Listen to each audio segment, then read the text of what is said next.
13 दिसंबर बुधवार का दिन लोकसभा में सांसद खगेन मुर्मू बोल रहे थे। ठीक इसी वक्त दर्शक दीर्घा से दो युवक नीचे कूद गए। ये युवक बेंचों पर कूदते हुए स्पीकर की ओर बढ़ने की कोशिश करने लगे। युवकों ने अपने जूते से एक स्प्रे जैसा कुछ निकाला और स्प्रे करने लगे। इससे सदन में पीले रंग का धुआं फैलने लगा। इसके बाद सांसदों ने युवकों को पकड़ने का प्रयास किया। सवाल यह है कि 5 लेयर की सुरक्षा व्यवस्था को तोड़कर ये दोनों शख्स संसद में धुआं कैसे फैला पाए? आखिर इनको पकड़ा क्यों नहीं जा सका? क्या इस घटना को होने से रोका जा सकता था? चलिए समझने की कोशिश करते हैं। लोकसभा का शीत सत्र चल रहा है। तमाम सांसद संसद में पहुंच रहे हैं। ऐसे में आज अचानक 2 लोग दर्शक दीर्घा से लोकसभा में कूद गए। इन लोगों के पास केमिकल थे जो ये अपने जूतों में छुपा कर लाए थे। ये लोग उस केमिकल स्प्रे को स्प्रे करने लगे जिससे धुआं निकलने लगा। कांग्रेस सांसद गुरजीत औजला ने एक शख्स को पकड़ने की कोशिश की, जिसकी वजह से उनके हाथों पर भी केमिकल लग गया। सुरक्षा कर्मियों ने इन दोनों को हिरासत में ले लिया है और इनके मोटिव का पता किया जा रहा है। ये लोग लोकसभा से दर्शक दीर्घा में उस वक्त कूदे जब पश्चिम बंगाल से बीजेपी सांसद खगेन मुर्मू बोल रहे थे। कांग्रेस सांसद अधीर रंजन चौधरी ने बताया कि 2 लोग दर्शक दीर्घा में कूदे थे जिन्होंने कुछ फेंका था और इसमें से गैस निकल रही थी। गिरफ्तार किए गए युवकों के नाम सागर शर्मा और डी मनोरंजन हैं। सागर लखनऊ का रहने वाला है और मनोरंजन मैसूरू का। जिस वक्त ये दोनों संसद के अंदर बवाल मचा रहे थे, उस वक्त संसद के बाहर भी कुछ ऐसा ही माहौल था। लातूर के रहने वाले अमोल शिंदे और हिसार की रहने वाली नीलम ट्रांसपोर्ट भवन के पास हंगामा कर रहे थे। इनको भी गिरफ्तार कर लिया गया है। मीडिया रिपोर्ट्स में ऐसा दावा किया जा रहा है कि इस मामले में 4 नहीं बल्कि 6 लोग शामिल थे। सागर और मनोरंजन सांसद विजिटर पास के जरिए लोकसभा में दाखिल हुए।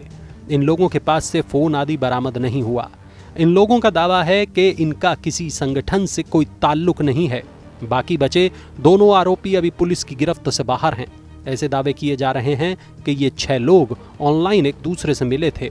फिलहाल इस पूरे मामले की जांच की जा रही है। हर एंगल से जांच की जा रही है ताकि ये पता चल सके कि इनके ताल्लुक किसी संगठन से तो नहीं थे।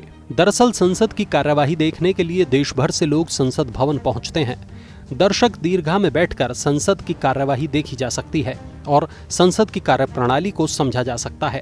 इसके लिए आपको एक पास की जरूरत होती है। ये पास संसद सचिवालय से बनवाए जाते हैं। आप अपने क्षेत्र के सांसद से इसके लिए बोल सकते हैं। उनके कहने पर आपका पास बन सकता है। हालांकि जो लोग ग्रुप में संसद की दर्शक दीर्घा जाना चाहते हैं, उनको भी इसके लिए अप्लाई करना होता है। दोनों ही स्थितियों में प्रक्रिया एक जैसी रहती है। जब आप संसद के गेट पर पहुंचते हैं तो वहां आपकी चेकिंग होती है, आपके फ़ोन जमा होते हैं। इसके बाद आपको अंदर एंट्री मिलती है। यहाँ भी 2 लेयर में चेकिंग होती है। उसके बाद आपको अंदर भेजा जाता है। वहाँ फिर आपकी जानकारी चेक होती है और एक बार फिर से आपकी चेकिंग होती है। इसके बाद जाकर आपको एंट्री मिल पाती है। इसके लिए कुछ वक्त निर्धारित होता है और नियत वक्त के बाद आपको संसद से बाहर जाना होता है।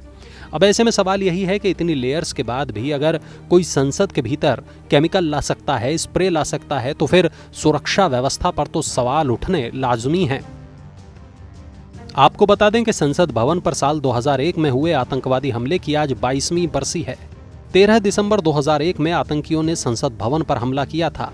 इस हमले में देश के 9 वीर सैनिक शहीद हो गए थे। हमले को अंजाम देने वाले सभी 5 आतंकियों को मौत के घाट उतार दिया गया था। संसद हमले की बरसी के मौके पर आज संसद के शीत सत्र के 8वें दिन पीएम नरेंद्र मोदी सुबह सुबह ही संसद भवन पहुंच गए थे। यहां उन्होंने शहीदों को श्रद्धांजलि दी।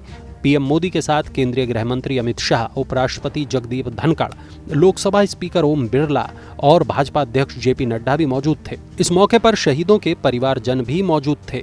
श्रद्धांजलि अर्पित करने के बाद पीएम मोदी ने शहीदों के परिवार वालों से भी मुलाकात की और उनका हालचाल भी जाना।